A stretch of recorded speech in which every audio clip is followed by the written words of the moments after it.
1800, c'est le nombre d'élèves que le Conservatoire artistique de Polynésie espère accueillir cette année, la 43e rentrée scolaire.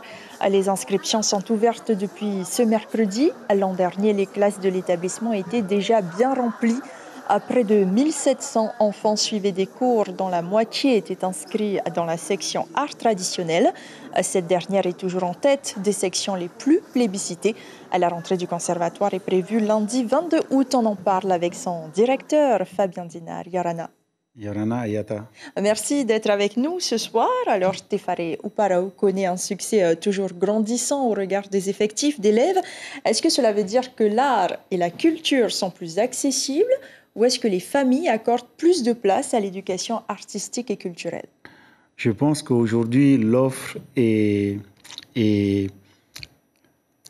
variée et beaucoup plus importante qu'avant, quand à notre époque, on était jeunes, et que les parents ont le choix. Mais vous répondez aussi à une demande. Oui, on répond à une demande, on répond à ce que les jeunes veulent. Et on essaye, parce que l'exemple, c'est la création de notre département de musique actuelle depuis 3-4 ans, et un engouement assez important, parce que c'est rempli, quoi. Je le disais aussi, la section des arts traditionnels est celle qui concentre le plus d'élèves. Et pourtant, Tefare Uparau, ce n'est pas que ça. Pourquoi les autres sections ne sont pas aussi prisées, à votre avis? D'abord, bon, on est en Polynésie française, on est à Tahiti.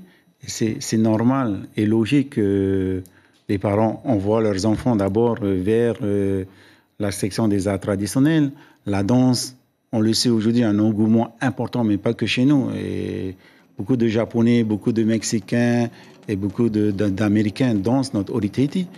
On estime d'ici 2-3 ans à 500 000 pratiquants dans le monde de Ori-Tahiti.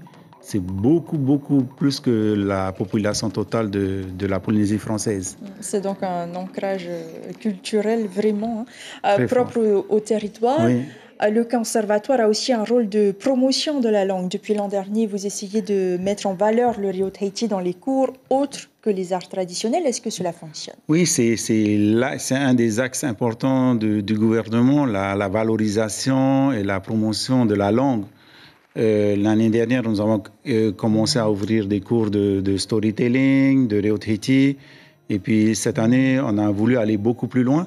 Ça veut dire que dans les enseignements des arts classiques, on va demander aux enseignants d'utiliser des pièces, des chants tahitiens. Il faut que les enfants, ils ne vont pas jouer que de la musique classique, et aussi nos chants à nous. Est-ce que c'est un challenge aussi pour les professeurs? Oui, c'est un challenge parce que d'autres ne connaissent pas les chants. Et on est là, la section traditionnelle est là pour leur faire des propositions et pour les aider. Vous essayez aussi, cette année, je le disais, d'atteindre les 1800 inscrits. Mais paradoxalement, en juin dernier, le ministre de la Culture, Heremouanam Atoya Hutapu, soulevait une problématique, celle de la capacité d'accueil. Un projet d'extension est d'ailleurs en réflexion. Où est-ce que cela en est? Est-ce qu'il avance ou est-ce qu'il est en stand-by? Il avance tout doucement. Les 2 dernières années, avec la pandémie, c'était en stand-by.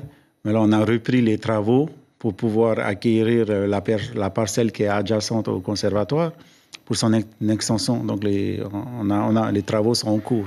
Donc, enfin, pas les travaux de construction, mais de procédure. Le projet est en marche, pour l'acquisition. Parce que derrière, il y a aussi une volonté, celle d'accueillir, celle de faire du conservatoire un lieu de mixité sociale et à tous les niveaux, pour reprendre les mots du ministre.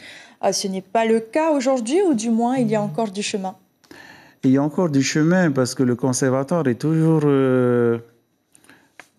on voit le conservatoire comme pas vraiment accessible, mais on fait tout. Il y a un dispositif social, on essaie de toucher les enfants de la vallée.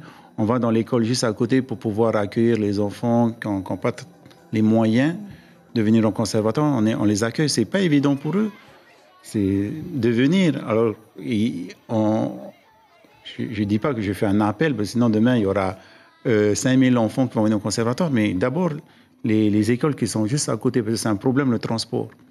Alors, au mieux toucher d'abord les écoles qui sont autour du conservatoire, et on est prêt à accueillir tous ces enfants qui n'ont pas les moyens de venir au conservatoire. Il y a juste à se faire connaître. Merci beaucoup. Merci. Fabien Dinard, pour toutes ces explications.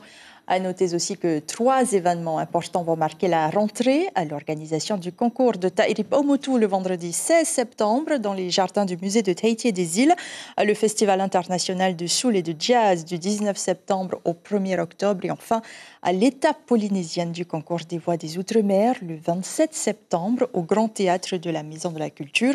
Vous avez encore jusqu'à vendredi à 18h pour vous inscrire. L'information en continu sur Polynésie la première, Internet et réseaux sociaux.